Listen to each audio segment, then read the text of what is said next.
अनगेट product की पहले बात कर लेते हैं। वो प्रोडक्ट देखें, गेट और अनगेट का मतलब ये है कि जैसे ये गेट है ना, ये बंद है, इसका मतलब कि this is the gated scene.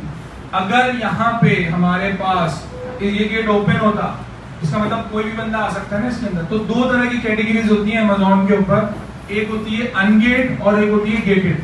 तो यूजुअली हम पहले जाते हैं अनगेटेड कैटेगरी के अंदर। अब गेटेड कैटेगरी में क्या क्या हो सकता है? गेटेड कैटेगरी में आपके ब्यूटी के आइटम्स हो सकते हैं। क्यों? क्योंकि वो स्किन के ऊपर लगने हैं ना, उसके लिए अमेज़न को सर्टिफिकेशन रिक्वायर्ड होती है आपसे।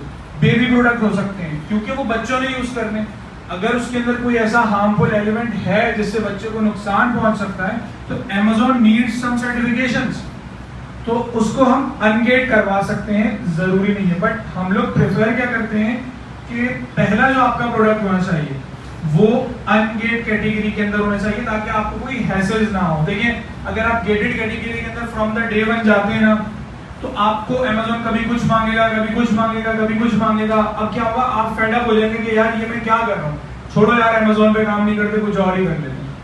बट अनगेटेड के अंदर आप स्मूथली पूरा प्रोसेस कर लेते हैं। सही है? क्लियर है?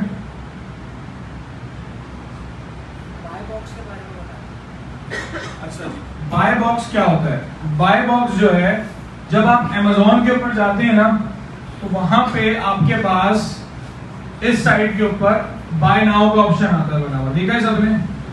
Amazon.com पे जाएंगे, किसी भी प्रोडक्ट में क्लिक करेंगे तो इस साइड के ऊपर बाय नाउ का ऑप्शन आ रहा होता है। अब होलसेल के अंदर मोस्टली क्या होता है कि एक प्रोडक्ट के ऊपर मल्टीपल सेलर्स बैठे होते हैं, मल्टीपल सेलर्स की ऑफर्स होती हैं उसके ऊपर। अब Amazon कैसे किसी एक बंदे को स्पेसिफाई कर दे कि भाई आपसे ही लेंगे लोग, बाकियों से नहीं लेंगे? तो Amazon ने अपना एक एल्गोरिथम बनाया हुआ है। Amazon ने उस चीज को क्या किया, रोटेशन की हुई है बाय बॉक्स की, कि भाई हमेशा इस बंदे की सेल नहीं होगी, जो दूसरे बैठे हैं इसके बाद उनकी भी सेल होगी। तो Amazon के एल्गोरिथम से ही वो सारी चीजें चेंज होती है और बाय बॉक्स रोटेट होता रहता है। आपके पास बाय बॉक्स नहीं है, कस्टमर आके जब बाय नाउ कर रहा है तो वो किसी और से परचेज हो गया, आपसे नहीं परचेज हुआ, हालांकि आप भी वो चीज बेच रहे हो। तो ये बाय बॉक्स पूरे दिन में रोटेट होता रहता है। इसके बहुत सारे फैक्टर्स हैं, इसके बहुत सारे फैक्टर्स आपको आहिस्ता आहिस्ता पता चलेंगे कि किस किस चीज के ऊपर बेस कर रहा है। क्लियर है?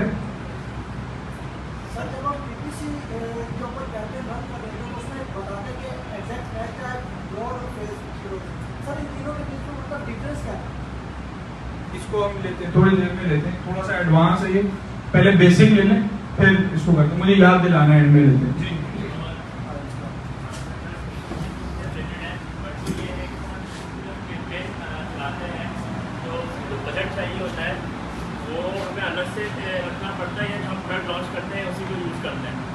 देखिए, ये तो हम पे डिपेंड करता है ना कि हमने उस चीज का बजट अलग से रखना है या फिर उसी में करना है। मोस्टली हम उसी में करते हैं। देखिए, हम घर का भी एक बजट बनाते हैं ना, उसके अंदर हम कुछ ऐसे खर्चे भी शामिल करते हैं। फॉर एग्जांपल, ईद आ रही है, रमजान आ रहा है, अब हमारा बजट क्या होगा, ऑटोमेटिकली बढ़ जाएगा। हम पहले से ही उसके अंदर क्या करेंगे, एहतियात बरतेंगे कि भाई ये वाले पैसे हम एक्स्ट्रा डाल लें क्योंकि रमजान आ रहा है, एक्स्ट्रा खर्चा है।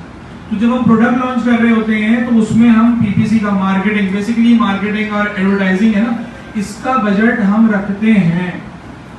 मैं ये सजेस्ट करता हूं कि आपका बजट उतना ही होना चाहिए जितना आपका प्रोडक्ट इन्वेंट्री का होना चाहिए। फॉर एग्जांपल, अगर $5,000 की इन्वेंट्री है तो $5,000 ही आपका एटलीस्ट तो हो पीपीसी का बजट, क्योंकि एडवर्टाइजमेंट के अंदर आपको नहीं पता कि रिटर्न आना है नहीं आना। जो चीज आप एड चला रहे हो वो लोगों ने देख के परचेज करना भी है या नहीं करना। सही है? क्लियर?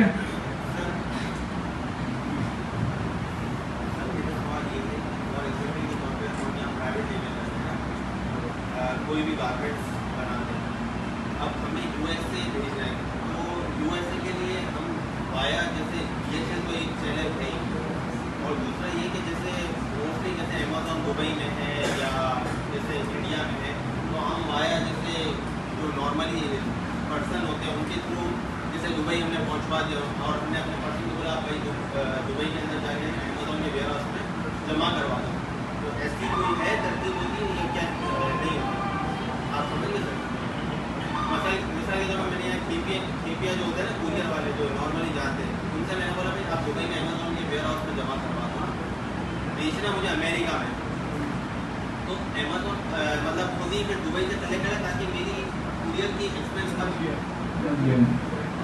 देखिए, जिस मार्केट प्लेस में आपने सेल करना है ना, Amazon आपको बताएगा कि इस वेयर हाउस में पहुंचाओ। अगर आप यूएस में सेल कर रहे हैं तो आप Amazon के दुबई के वेयर हाउस में नहीं पहुंचा सकते, आपको एड्रेस ही नहीं दिया। Amazon आपको बताता है कि इस वेयर हाउस के अंदर पहुंचाना है। यूएस में भी वो आपको बताएगा। फॉर एग्जाम्पल, आपका जो सामान है वो कैलिफोर्निया में उतारा गया है, शिपमेंट वाले ने सामान कैलिफोर्निया में उतारा है, और आपको Amazon ने बोल दिया कि भाई आप जो है ऑरलैंडो के वेयर हाउस के अंदर रखना। अब ऑरलैंडो और कैलिफोर्निया में अगर बहुत दूर में डिफरेंस है, जैसे कि कराची और पेशावर का है, बहुत दूर है ना, कोना लगता है, इसका मतलब अगर मैं यहाँ से पेशावर कोई चीज भिजवा रहा हूँ तो ज्यादा पैसे लगेंगे, बट अगर मैं यहाँ से हैदराबाद भिजवा रहा हूँ तो कम पैसे लगेंगे।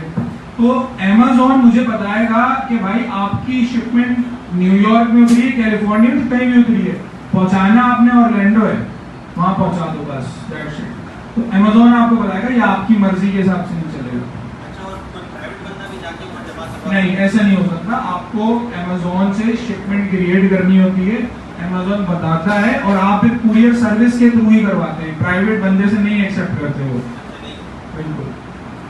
सऊदी अरब में फिर भी कर लेते हैं वहां पे, बट क्योंकि छोटे कंट्रीज है ना, वहां पे इतना सिस्टम डेवलप नहीं हुआ, बट बड़े कंट्रीज के अंदर Amazon इस तरह एक्सेप्ट नहीं करता। वो बोलते हैं कि कुरियर कंपनी के थ्रू भेजो, क्योंकि वो प्रॉपर ट्रैकिंग आईडी सारी चीजों के थ्रू जा रही है ये चीज।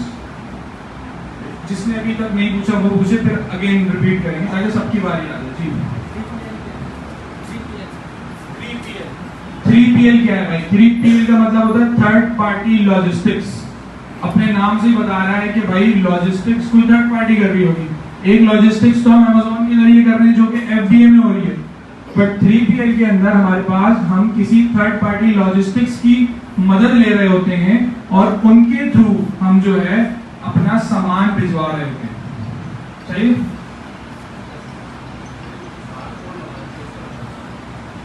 देखिए, बार कोड लगाते हैं, इसका बता दूं, बार कोड दुनिया के हर प्रोडक्ट पे लगता है। इवन के बार कोड इस पे भी लगा हुआ है, यहाँ पे बॉटल पे भी लगा हुआ है। आप लोग सब इम्तियाज तो गए होंगे, इम्तियाज पे बंदा काउंटर के ऊपर सिर्फ स्कैन करता है उसको, और उसके पास पूरी डिटेल आ जाती है प्रोडक्ट की, तो उसको